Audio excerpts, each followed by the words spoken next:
नमस्कारम।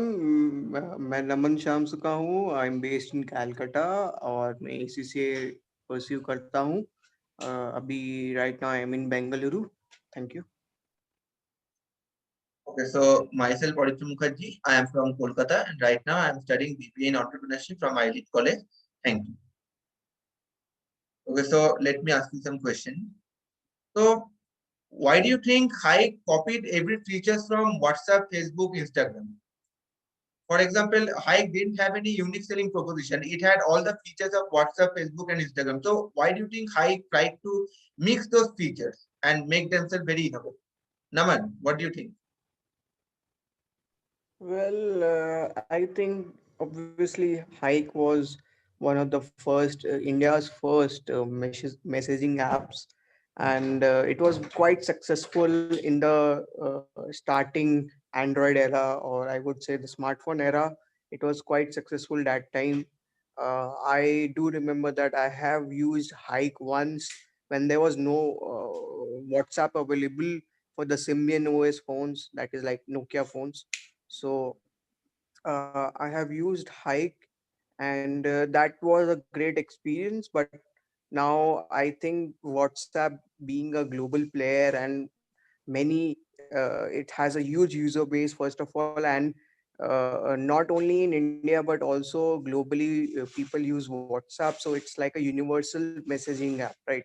You suppose, like, if you have an Apple iPhone, there's iMessaging app, which if you message to Android phones, there is no iMessaging app for that.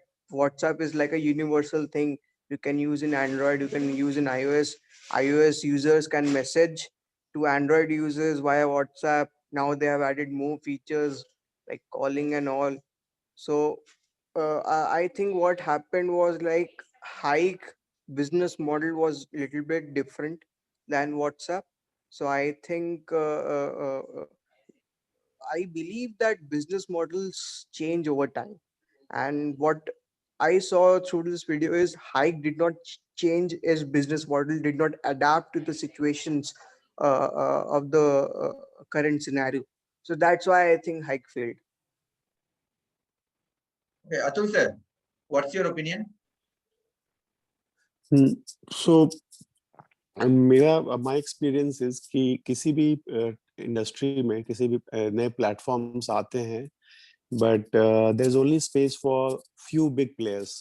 सो जैसे social के field में we had many other social network before Facebook came but now once Facebook become very successful everybody move from like पहले Orkut था फिर कुछ और आया बाद में फेसबुक बच गया. Similarly, professional networking, maybe there were many other platforms earlier, but then once LinkedIn become reached the critical mass, then LinkedIn is become the number one. So that's true for most industries. कि आपको critical mass reach करना पड़ता है. Where everybody, it's like a party हो रहा है. एक साथ कोलकाता में बहुत सारी पार्टी चल रही है या बैंगलोर में बहुत सारी पार्टी चल रही है. बट जो कूलेस्ट पार्टी है उसमें सब जाना चाहेंगे क्योंकि उसमें वो है तो बाकी भी एक बड़ा कोई आ गया तो और दूसरे आएंगे फिर उसके बाद तीसरे आएंगे. So people want to be part of a very successful team or event or any activity. तो हाइक जिस फील्ड पे था मैसेजिंग के फील्ड में तो बड़े बड़े जो नमन ने एक्सप्लेन बड़े आपने भी एक्सप्लेन किया कि और बड़े बड़े ऑल्टरनेट्स थे तो इसलिए हाइक नहीं हो पाया. और बीइंग इन इंडिया ऐप उसका एक एडवांटेज था कि इंडिया बहुत बड़ा मार्केट है बट मे बी टाइमिंग ठीक नहीं था. मे बी अभी जो नया ऐप आया है और India has reach that level of maturity Indian ecosystem he might be successful. So timing both important hai, location is another important, and these are the two things also. Okay, so why do you think apps like Facebook, Instagram, WhatsApp are banned in China? Naman, why they are banned in China? See, the Chinese market is a little bit different. They want to exploit other markets, but they protect their own market. This is the Chinese business mindset right now, right? They will not allow players to get in, or there is very much rules and regulations for foreign players to enter the Chinese market, but Chinese investors, Chinese entrepreneurs can easily, you know, exploit another market in some other country, right? So this is the Chinese thing. And the second thing, the major reason why WhatsApp is not is banned actually is because China's firewall, right? We know about what is Chinese firewall, the Dragon firewall. Many names are there, many different types of names are there. So all the messaging apps, all the media, all the social platforms are all regulated and revised by the CCP, right? So obviously they are communist parties, so obviously uh, they think like that, that they are the supreme in their country, right? They are the supreme leaders, and they should not be just like what we have seen in the Chinese movies, the old Chinese movies. Like there was an emperor. If somebody insulted an emperor, he would have been killed, or he would have been, sent to prison for lifetime, right? So this is the current situation like that only.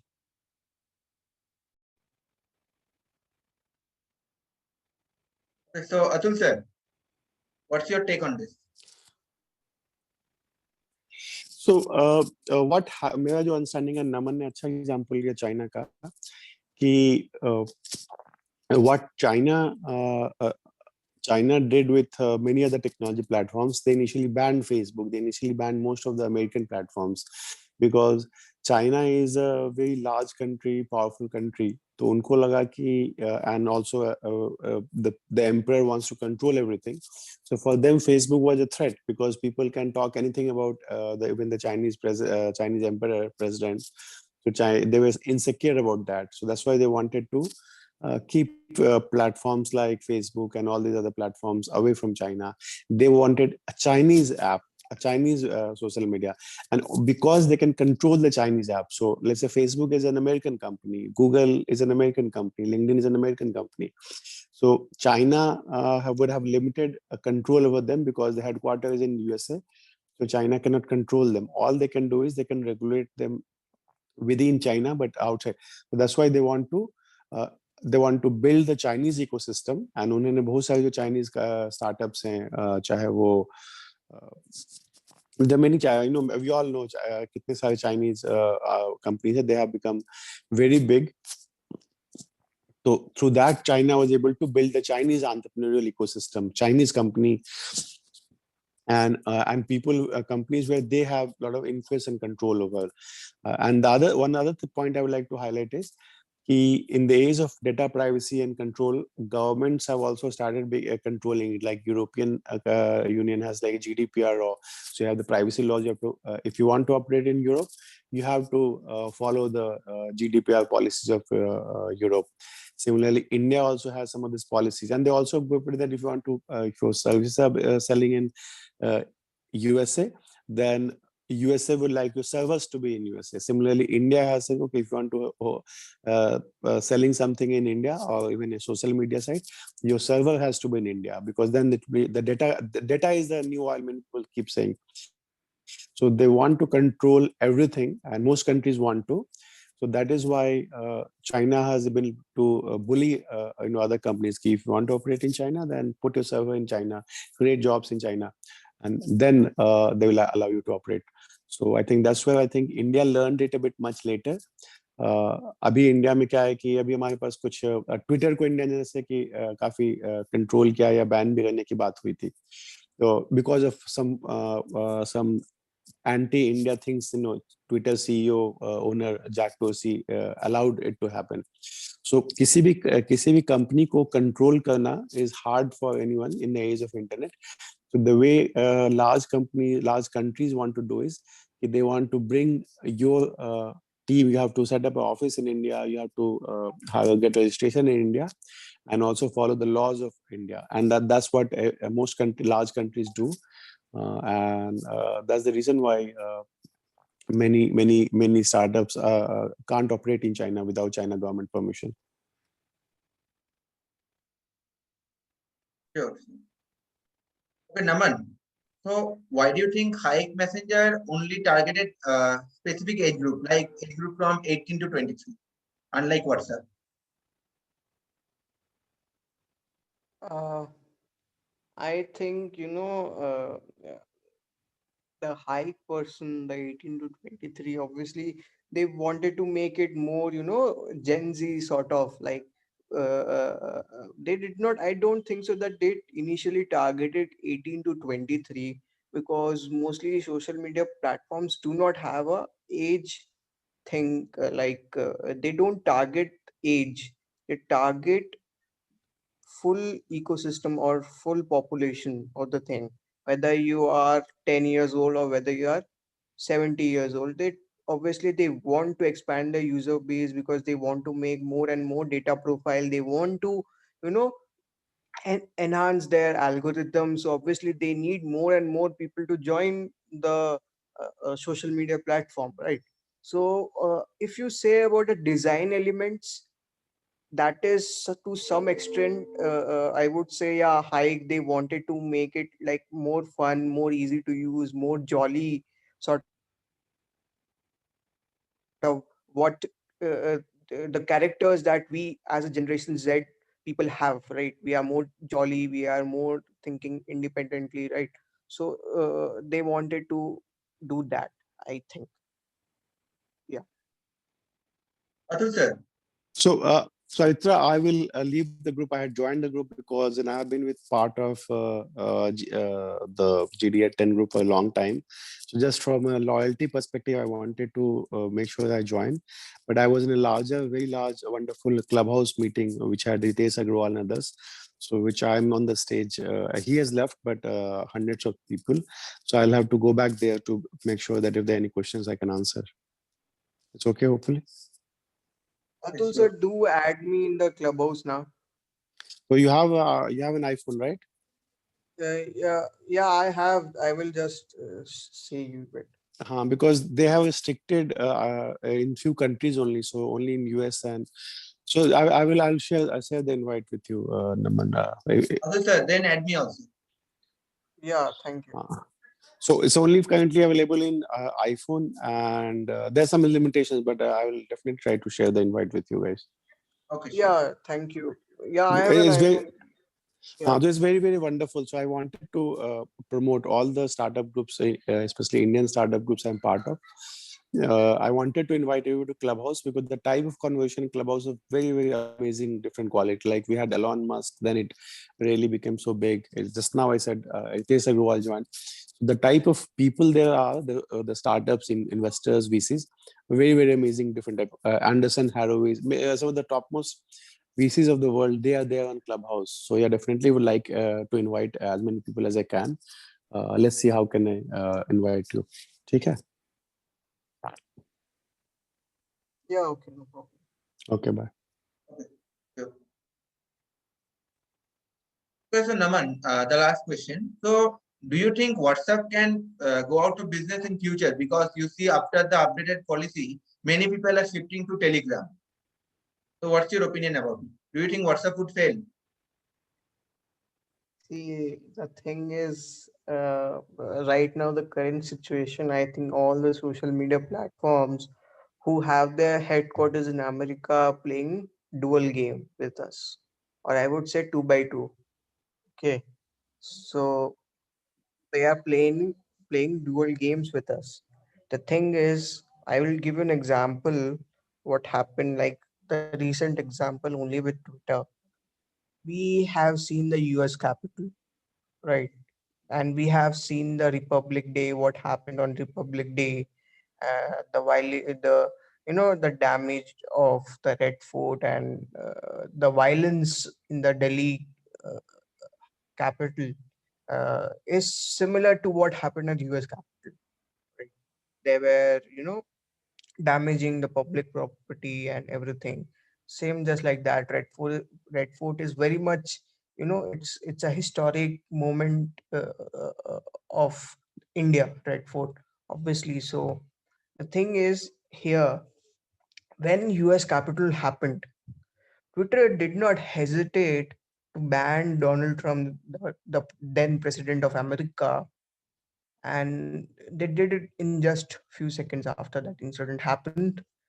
And all the hashtags, all those things which were censored, right? Or they were taken down by the Twitter thing.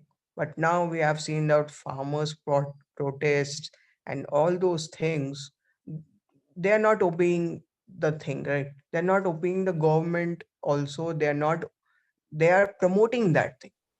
They want to, make this government fall. That's the initial plan.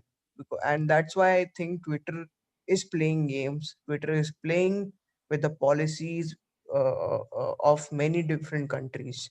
I think regulation of the data protection, as well as regulation, little regulation, I would not say all, I would say regulation of these social media platforms is very much required in India, because India has a huge population. So anything false or any misinformation can spread here like a wildfire, right? So there were many misinformation about farmers purchase. There were many different sorts of misinformation, and I have seen. So yeah, the second thing is, obviously it's good to have a very healthy conversation. All those social media platforms are made for healthy conversation, right? The idea is healthy conversation. Now what they are now is they are becoming a decision making for us. Twitter is becoming like a government, what I would say, just like they are forming an what I would say, I'm just missing out one word. So what Twitter is doing, they're manipulating their algorithms, they're manipulating, they're promoting what they think is good. They're not promoting healthy conversation. They are promoting their views, right? If you see, if you want to raise their voice against farmers protest, if you want to condemn about the violence which happened Republic Day, you will not get that much enough views, or you will not get, because the algorithm is playing the game. But if you tweet about I support farmer protest or I support this, you will get enough views, you will get some comments, you will get this, that. So this is a thing, they are promoting their own agenda, they have some agenda. And one topic I would, it's a very interesting topic which I wanted to discuss on, is social media platform the next government, right? So that's the thing here. If they if they become or behave like a government which affect the lives of the people, social media is very dangerous. That's good. Okay. So that's it for today. So thank you for coming. Thank you for joining the session. Yeah, Aditya, just turn off the recording once. No, actually, I have to say goodbye and good night. Okay. So thank you for joining. Goodbye and good night.